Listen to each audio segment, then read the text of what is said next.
With such unstable gas prices, it's no surprise that these rather large, full-size truck SUVs have been dwindling. In fact, 10 years ago, these were known as cash cows. A lot of American manufacturers poured money into the full-size SUV segment because a lot of people bought them. Ever since gas prices started spiking up here and there, people just really aren't buying these things, and it shows in the market. There used to be a lot more choices in the segment, and really, you only have 3 heavy hitters to choose from. Today, let's take a look at one of them. This is a 2013 Chevrolet Tahoe.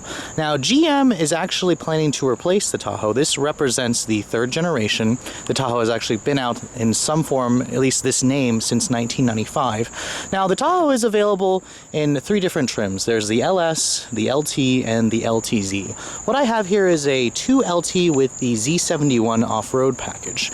Now, the Tahoe is actually not even GM's or Chevy's biggest SUV. The Suburban is basically just the longer wheelbase version of this car. It competes head-on with the Ford Expedition and the Toyota Sequoia, and then of course there's the Nissan Armada. Now, in terms of its design, it's a very traditional SUV. It's very large, it tows a lot. You can get it in basically from a base model all the way up to a luxury model. And then of course GM does make multiple versions of this car. The GMC Yukon is basically the same vehicle, and then of course there's the Cadillac Escalade. Now, the Z71 off-road package basically adds unique shock absorbers, skid plates front and rear, and then of course you have off-road ready tires and different alloy wheels. Now, in terms of the overall size of the Tahoe, this is a pretty large SUV. It's based off of the Silverado platform, which GM just redesigned the vehicle for 2014. So expect a redesigned Tahoe to arrive in 2015, especially since the 14 Silverado just came out. Now, design-wise, the Tahoe sports this familiar Chevrolet look here. You have the bow tie grille, the signature front end. The Yukon kind of has the Yukon look. All of them, honestly, to me, look the same, except for maybe the Escalade, where it has the traditional Cadillac face. And basically the reason why you would buy this is because you need to haul up to 9 people and you need to tow over 7,000 pounds because, you know, your large family crossover cannot tow that much. Now, when you look at the interior of the Tahoe, this is basically dates back to 2007, and it kind of shows in the interior. It's a pretty older design in terms of General Motors interior designs. And of course, because this is so high up, luckily you have a running board here. You do have a pretty high step-in, which once you get in, I'm surprised there's actually no grab handle here. I think that GM really should have included that. But you can see the interior in here is very roomy. There's a lot of space in here, and then you also sit up very high. Here's the key for the vehicle. It's a very old Chevrolet key. It doesn't even have the switchblade key, and don't even expect to find push-button start in this car. You can see here, turning the car on, you have green colored gauges. It's very older in design. I mean, a lot of cars today are moving away from the green colored gauges. And then of course what you're hearing is GM's 5.3 liter V8 engine, which I'll get into more about how it drives when we get on the road. Now, looking at the rest of the interior, this is basically, it dates back to 2007, and it kind of shows, in terms of the materials, it's pretty class competitive. The dashboard is hard plastic, and unfortunately most of the other full-size SUVs are like that as well. Hard plastic here as well. This faux silver painted plastic, and then of course you can see it's got an airbag cover here, which is an indication of an older design again. When you look at the center stack, you have this really rather small navigation screen with some okay graphics. What I can't stand are the very tiny buttons. I mean, these buttons are so small. They're all similarly shaped. They're decently labeled, but you're gonna basically have to take your eyes off the road.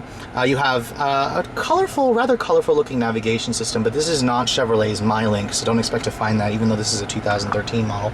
The door panels, surprisingly, are soft touch plastic right here. It's not the same material as the hard touch dash, but it is slightly padded right here where your elbows are gonna rest. The window is automatic up, down. I'm sorry, it's only automatic down for the driver's side and the passenger side, but it's not automatic up. Kind of wish that they made it automatic up as well. And then of course the steering wheel. The steering wheel has been used on the Silverados and Tahoes for years now. I'm not really a fan of how thin the rim feels, but overall I guess this isn't exactly a sporty driving vehicle, so it doesn't really need to have that.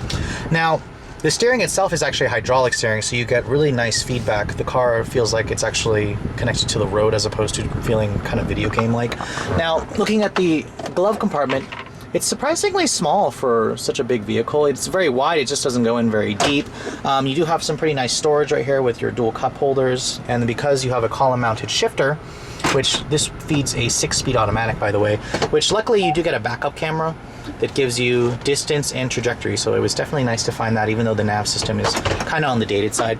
When you open up the glove compartment here, you have your USB and a power outlet right there. Pretty good size. It's actually lined with felt. You can pretty much store your belongings in there out of sight. So overall, the interior here is actually not bad. It's pretty cost competitive. I'll be curious to see what Chevrolet does for the next generation version of this truck. Now, looking at the second row, this is basically where you're going to find probably one of the most comfortable seats, aside from, I guess, maybe the front seats, but you do get very nice captain's chairs on this particular model with very good legroom as well.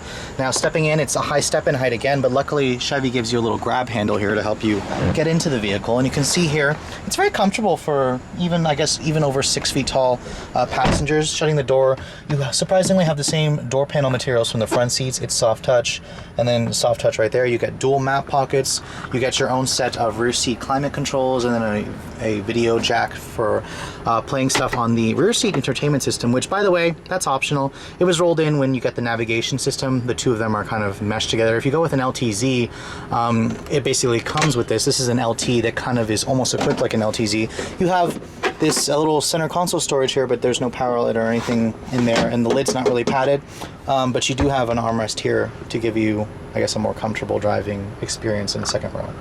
Accessing the third row is relatively simple. You have to pull this rather big lever here, pull it all the way up, and it just unlashes the seat, and it is powered by hydraulics, so it kind of moves out of the way. Now, the third row in this vehicle is somewhat for kids only. The problem being is this is a truck-based SUV with a non-independent rear suspension like the Expedition. That's basically the difference here. The floor is higher. You can clearly see that. Now, stepping in to get to the third row, basically, I'm only 5'7", as I said many times. You can see my knees are pretty much up in the air because of how high the floor is.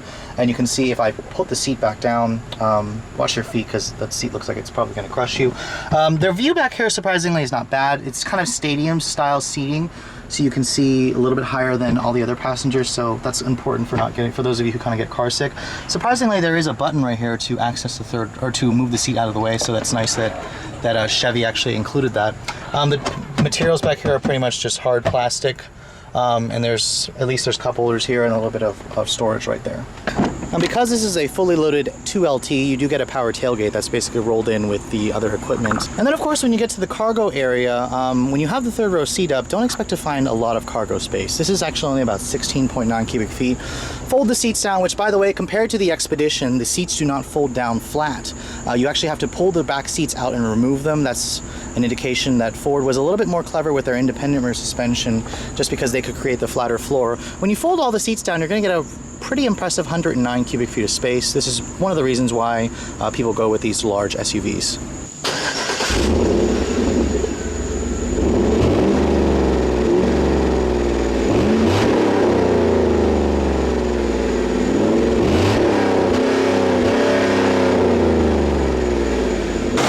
When you get under the massive hood, you basically get one engine choice.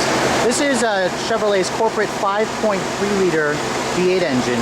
It is a pushrod engine. It does have variable cylinder management, so it will run on 4 cylinders to save gas. It does have variable valve timing as well. The numbers are 320 horsepower and 335 pound-feet of torque. Up until 2010, there was actually 2 other engines available, a smaller 4.8 and then a bigger 6.2. Chevy's just simplified it. You only get this 5.3. It's available in rear 2-wheel drive or 4-wheel drive, paired with only that 6-speed automatic. This car is rated to tow up to 8,500 pounds if you need to. Fuel economy is rated at 15 city, 21 highway. Not bad. You can basically claim those numbers through the cylinder deactivation. So let's take a look at how it all drives together.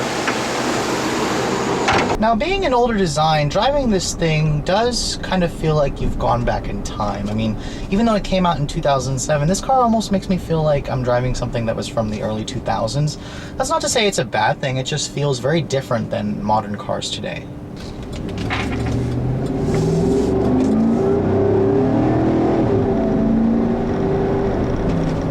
Now, the 5.3-liter V8 actually makes a pretty nice sound. It's been a while since I've driven a car that has a pushrod V8. It definitely has a much different feel than all the modern engines I keep driving with the double overhead cams and the single overhead cams and so on.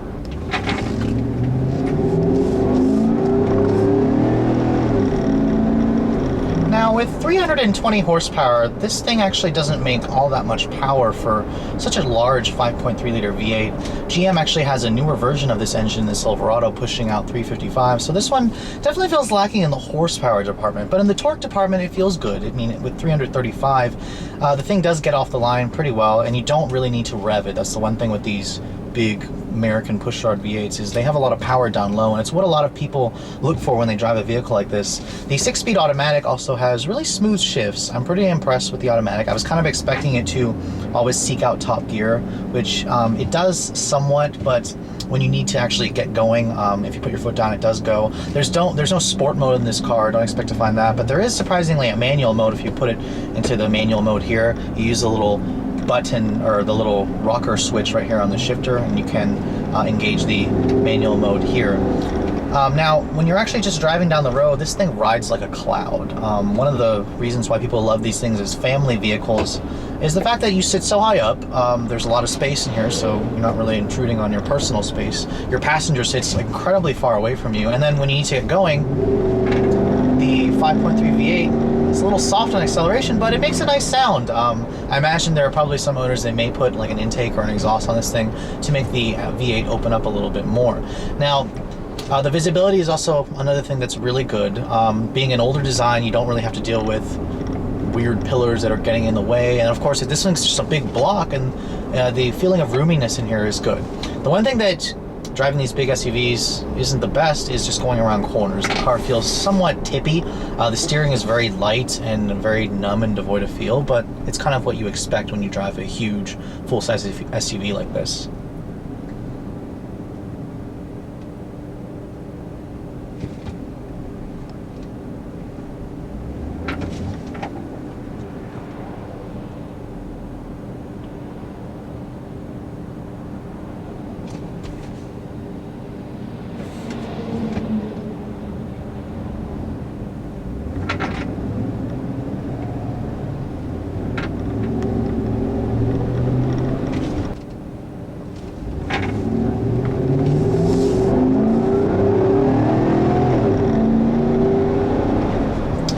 Again, the power is adequate. Expect 0 to 60 times of about 8.5 seconds roughly.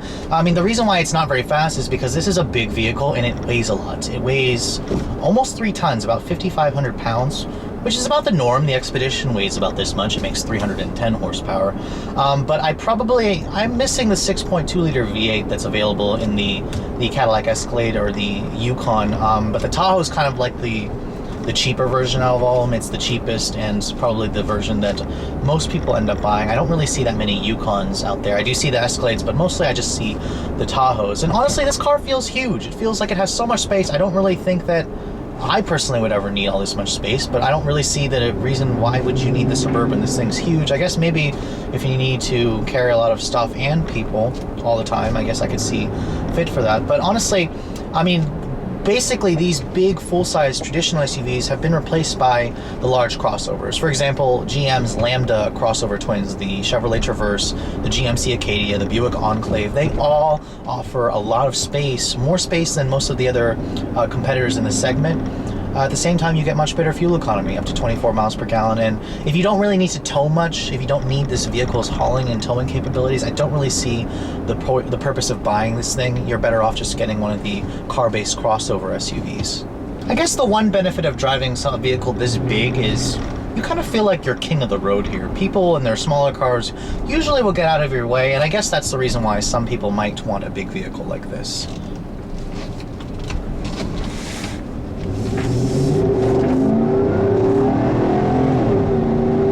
Again, the acceleration is a tad on the soft side. I mean, don't expect to be winning a lot of drag races in this thing, which is not really its purpose. But again, if you guys drive a Sequoia, that thing's got 380 horsepower and it feels a lot more potent than the Tahoe. So that brings me to the conclusion of this review.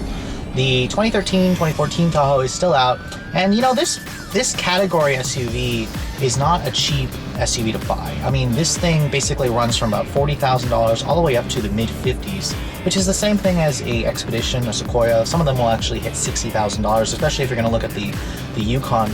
But you know, if you're in the market for this type of vehicle, you actually do need its towing and hauling capabilities. It's definitely a good choice. The Tahoe Yukon Escalade still represents a really good vehicle in the class. Surprisingly, I mean, the class is kind of full of older vehicles. I am looking forward to seeing what GM is planning to do with the 2015 models when they redesign the car based off of the new Silverado. And then, of course, Ford is coming out with a redesigned Expedition soon with the EcoBoost and maybe even the 5-liter V8 option. I'm not sure what Toyota's has planned for the Sequoia, and I'm not even sure if Nissan's going to be keeping around the Armada, especially since they're supposedly killing off the Titan.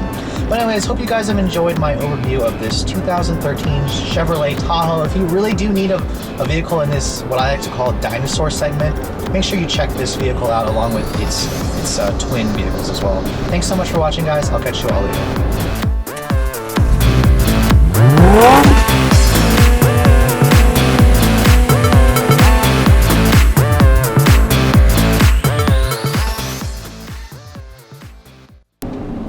Please don't turn right, please don't. I hate you!